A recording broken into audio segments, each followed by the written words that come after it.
I'm Debbie Edwards Anderson. I'm the program manager for the undergraduate program in early childhood education in the Division of Interdisciplinary Studies at the Center for Worker Education.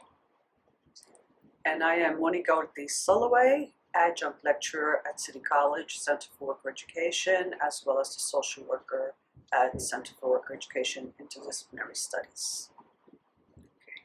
So tell us, Monica, what is a social worker? What does a social worker do? What exactly is the scope of your work, especially in a college setting? So as you know, social workers wear many hats, whether you're in a hospital setting or elder care or courtrooms. The social worker at a city university or at a junior high or a high school is specialized in terms of working with students to identify their needs, to be able to help the students connect with community resources if they need it, as well as educating students about the broad range of issues that could come up while they're throughout their semester, if you will. It's also capitalizing on the students' needs. It's to help, most importantly, to help the students stay motivated. As you know, it's really difficult for any one of us to be motivated. And so it's identifying and helping the students with their goals and then helping them stay motivated while reaching those goals. Okay. How might working with you be beneficial to a student attending CWE? Well, that's a good question. Sometimes the students will have issues that they need to identify, or they're having existing issues maybe with their instructor, or they're not sure what's going on in their whole system of the educational process. So I would be a sounding board so that they can come to me with ways to understand and pull apart or unpack, as we like to say, what's going on, what they need to do in the trajectory of their college education, and to help fulfill those goals. Let's talk a little bit about cost. Because we know that now that very expensive. Now that mental health is something that's much more in the public eye, we're also more aware of the financial cost of involved with working with someone who gives therapy. So do your services cost anything? No. Actually, no, it is a no cost to the students. The only cost to the student is to make up their mind that they want an additional service, resource, help. It is absolutely confidential. Anything and everything a student comes into my office, I cannot share with the dean, the chair, workers, staff, no one. This is completely between the student and myself. On the other hand, based on the information they share with me, I can think about ways to then help to advocate for them without breaking any confidentiality. And the service is absolutely free. Other than making that decision, no cost. Give us some scenarios for why a student might come to see you. A student might be having additional issues with their home life, their personal life, and while I'm here not to help them solve those issues, it's more of to be able to identify what the issues are and help them come up with their solutions. I believe there's a solution for everything. I also think in addition that based on what the person might be going through, that they can come and bounce the ideas off of me because they may not be comfortable sharing it with their instructor, or maybe going to the chair, or what have you. Sometimes it's just a problem maybe so personal that it's better to just go to a social worker, right? And so bouncing that idea off of me, instead of throwing up the hands and saying, I quit, I'm going to stop going to school, my preference really is strongly recommending and urging the student to come to me and bounce the ideas off of me, and to see and identify what it is that's going to impede their progress,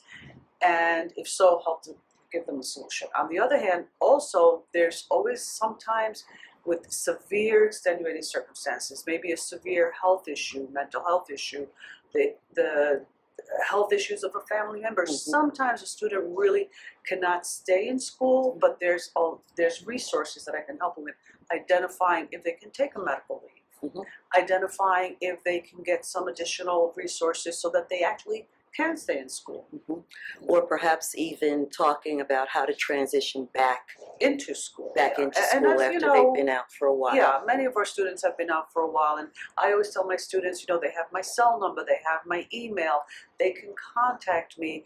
I remember students, I don't forget you, I don't forget any of my students, and so I think that just having that additional resource of the social worker is something that they can say, wait a minute, let me just go bounce an idea off of Monica before I give up. And I don't think our students ever give up. I think that sometimes the issues could be so insurmountable that And feel so overwhelming. overwhelming is an excellent word, Mhm. excellent point. And that I sometimes when I repeat to them what they're telling me, it almost sounds like, oh, wait a minute, maybe it isn't that bad. Mhm. And again, attainable goals, measurable goals, time-honored goals, that perhaps will give the student a chance to say, I'm going to stick it out. And also allowing them to see how when you break a goal, a large goal, into pieces, smaller pieces, it becomes more doable. Yeah. Yeah. And as I always like to say, sometimes it seems really, really hard, but I always tell my students, if it was easy, everybody would have a degree. Mhm. All of us here at CWE, at Center for Worker Education, all of us at City College have been able to do really hard work in getting our degrees and getting a master's and getting a PhD. Nobody handed it. It's really blood, sweat, and tears, but you don't have to sit in the issue by yourself. You don't have to sit alone and wait until 3/4 into the semester to say, I think I need help. Come early, come often, come before midterms. Come before the midterm, because that way it'll solve the problem and you move into the second part of the midterm, into the term with a healthier sense of what you need to do. Mhm. So the last thing I'm going to ask you is, what's one important thing you want students to know about this service? And you might have already mentioned it, but just to kind of drive the point home. I think that all of us really have a point in time where we all want to throw up our hands in the air. It's not really that we want to, it's that avoidance of that finishing line and how hard and insurmountable it could be. So the one thing I think is, and I tell all of my students semester after semester, if you don't ask, you don't get. And if you don't ask, you don't get the help that you deserve. You are investing in yourself, and your success is our success. So you are investing in that college degree. So come and ask.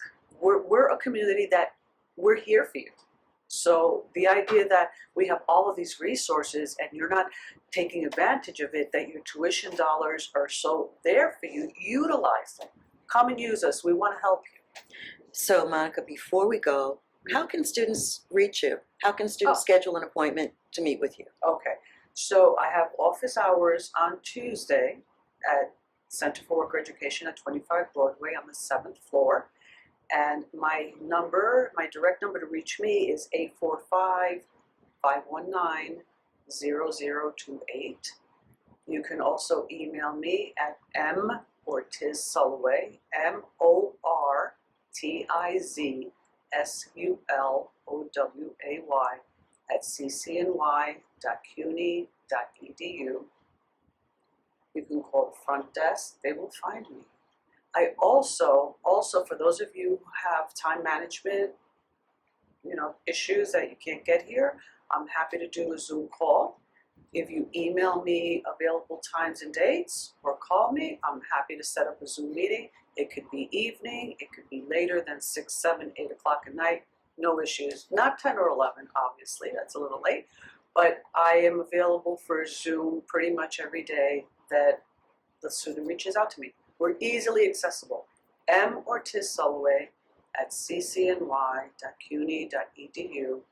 I'll give you that phone number again, 845-519-0028, and I am in room 723A, as in Apple. Thank you so much. You're welcome.